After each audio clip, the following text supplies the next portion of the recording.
Yo, what is going on YouTube? It is your boy GZTV back once again. We are here to do the double upload. I know these videos are a bit low effort, but I just want to get my thoughts out on the episodes. I don't necessarily want to focus on the quality of my videos necessarily. It's just there's no basketball on tonight, so I figured, I would give you guys just a little commentary on what I think here. So yeah, we're going to meet the very weird family, the very weird Quinn family in this episode is really what it's about. We're at this Wellkend thing. And yeah, let's go. There is an interesting thing I want to point out. It's that the Quinn twins, Love and 40, make a tennis pun. I think that's kind of funny, really. Just putting that out there. Now that we've met Love and 40's douchey rich parents, that this is intentional seems even more plausible to me. So kudos to any of you guys that have figured that out as you were watching the show. Love is obviously 0-0, or represents 0, and 40 is like one of the highest scores, I think. I think 40 is like match point. But in my defense, for a while I thought they were saying 40, like short for Fordham or some other rich guy sounding name. But this episode is one of the first and only times our fair series allows us to have access to information and experiences about which Joe knows nothing. You know, as she sneaks her way into Joe's new inner circle, Candace is, as you might expect, triggered by her proximity to a man who kidnapped her, abused her, thought he killed her, and buried her without confirming for sure that she was dead, which is obviously a rookie mistake. We know that Joe is a pretty dumb criminal, and it makes sense. This alibi, this story makes a lot of sense. So we finally kind of figure out what happened to Candace, and this is really important, I feel like, for the show to do this for us, because it's been a long time coming.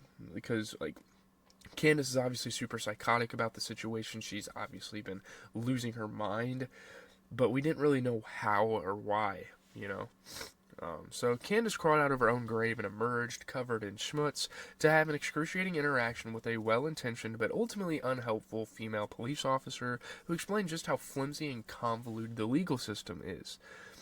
Intimate partner violence, obtaining an actually useful restraining order. He thinks you're dead, you want some really off-the-record advice, stay that way. And it's just so fucking. It seems so rude. It seems like very backhanded for this police officer, because obviously the police officer is trying to do her job and read the law to her. But it's like, that's so fucked up. It's interesting that we've reached this pop culture moment where the baseline expectation is law enforcement is more likely to botch a gender violence case than handle it with care, and that women have no choice but to just get justice on their own terms, with their own hands. That's kind of like what TV shows kind of paint for us. It fits in with other survival turned vengeance girl narratives, obviously. I'm not entirely sure that the tone of Candace's backstory, the gloomy lighting, the genuine terror, is clicking with the arch over the top world of the rest of the show, but I'm quite intrigued. I mean, tell me how this is all. Tell me how you guys feel about, Candace's background and the flashbacks, and because I feel like that's a very important moment for the show, how they executed the flashbacks here for her.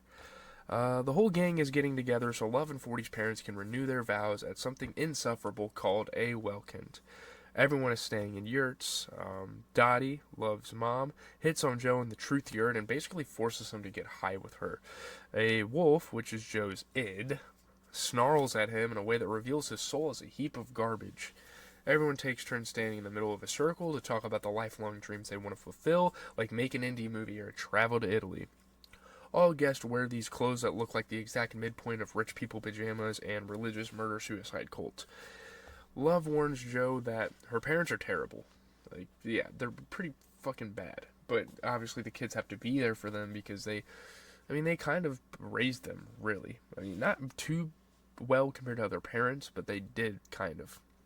Jill is sure this won't be a problem, though, at her parents. For some reason, Love thinks that her boyfriend of 20 minutes is equipped to navigate the complex, incendiary relationships among all of her family members.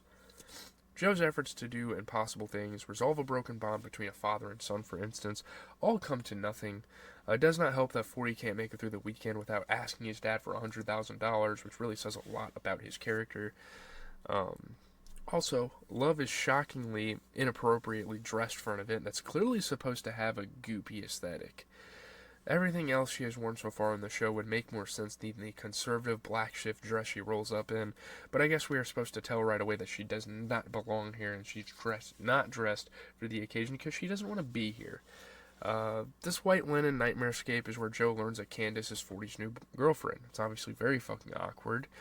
Will Bettelheim, what a great name, she says. It almost sounds made up. I was just thinking, Amy Adam, how ungoogleable, Joe replies. It's fucking hilarious. It's a funny sequence. Candace's cover is that she's an indie film producer. As she and 40 explain what they're working on to the parents, 40's dad literally walks away in the middle of his son's sentence.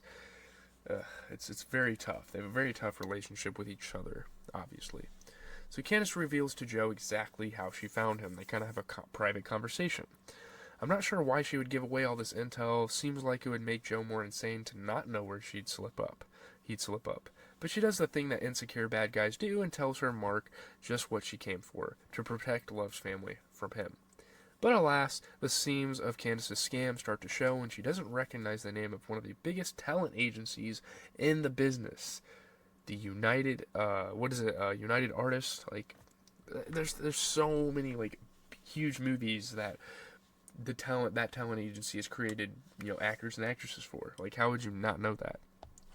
So back in the yurt, Love is reading her tarot cards, I don't know how to say that word, and accuses Joe of being off all weekend. Then she flips out that Joe didn't immediately alert her when 40 ordered Taco Bell, which is what he always does before he relapses. I mean, is that a thing? I feel like that's kind of fucking odd, but I guess it's his custom. I guess it's his relapse token. Whatever. Feels like product placement, really. Joe blurts out that Love is too obsessed with her brother, which is a true thing that she did not want to hear, and our doomed couple has their first fight. And it's obviously a mirror image of, Joe having his first fight with Beck. So, yeah, I feel like each season's kind of going to have the same formula. I hope it's not that way. I hope we get some kind of twists and turns. But, yeah. So during the vow renewal, which Love is officiating, Love does the thing where she starts the prepared speech, but then she just can't do it, so she throws it away and speaks from the heart. That's a pretty cliche, pretty generic thing for a character to do in a show. Joe can tell that Love is really talking about him, a guy she has been dating for approximately a month, and not her parents, who are in fact the focus of this ceremony. Then 40, who is high, arrives to make an ass of himself. Dottie hisses in her daughter's face that her only job was to keep her brother safe. Honestly, I feel like that was Dottie's job, but okay. I mean, you are the fucking mother now, aren't you? What kind of family is this? Like, what kind of dynamic do we have going on? It just gets weirder and weirder to learn more about the Quinns. You disgust me, she says, and Love in turn calls her a fucking hypocrite, and then Dottie smacks her across the face. 40 collapses in tears and buries his face in his mom's cleavage. Wow. I mean, everybody in this family touches each other in ways I do not like. This is way too fucking personal. This is way too fucking intimate. Maybe I'm reading too much into that, looking too much into that, but it's fucking weird. I mean, it definitely is really fucking weird. Like, I hope I'm not the only one that thinks that. So, Joe reveals to Love that his dad hit him. I wonder if Joe is going to tell Love some of the actually awful things he's done, because he mistakenly believes she will accept him as he is, but he keeps all the worst stuff to himself. Love word vomits the full story of the Owl Par, who was 19 when the twins were 13, and abused 40, who considered the experience his first love, which is, again, just super fucking weird, and maybe that's why there's such an incestuous, like, dynamic going on with the family, and why it's so fucking personal and weird. But when the parents caught 40 and the Owl Power together, the Owl Power was fired. Makes sense, and then she killed herself. And 40 found her body. Wow, you really can't fucking make that up. The parents paid off anyone who could have made a thing out of it, but it never gets discussed, and clearly 40 has never recovered from it. Going into addiction, falling for the same trap that all these women lay out for him. Literally, Candace is a trap because she's not even meaning to get together with this guy. So clearly he hasn't learned from his mistakes. So then Joe and Love have a sickening, in my opinion, conversation about finding another way to say they love each other, because they're not ready to say it, but they are ready to be deeply annoying to me. They're who's a TV show recapper, and probably one of the only guys on YouTube right now talking about this show. So they say I wolf you and I vomit, and then want to kill myself, because what the fuck was that? It's one of the most cringe-worthy moments in the entire fucking show I've seen so far. So, Joe finds Candace sipping champagne and informs her that he's not afraid of her anymore because he wolf's love, or whatever. He insists that he never tried to kill her. Candace says she's the one who isn't scared because all she has to do is wait for Joe to screw up. What are the odds she ends the season in the storage locker? I mean, that could be a prediction. That could be a storyline moving forward. Back home, Joe finds a postcard from Will in Manila. What the fuck, Will? Get away from him in all the ways. Do not maintain correspondence with this person. Why are you even talking to him? He literally just trapped you in a fucking storage container. Or a little fucking locker, or whatever you call it. And now you want to send him a postcard saying, oh, thanks for not killing me, dude. Nice. But, 40 and Candace pop over to an Aberrant to announce their new project. No offense to the one Joe helped 40 come up with, Bang, Marry, Kill. Oh, let me just get with a new girl and literally just start a completely different project. I mean, that's cool, I guess. What the fuck? It's just that Candace brought a book to 40's attention that he really clicked with by a one Guinevere Beck, which is fucking awesome. I love that move from Candace. I feel like that's so fun for the show, moving forward. Oh my god, dude.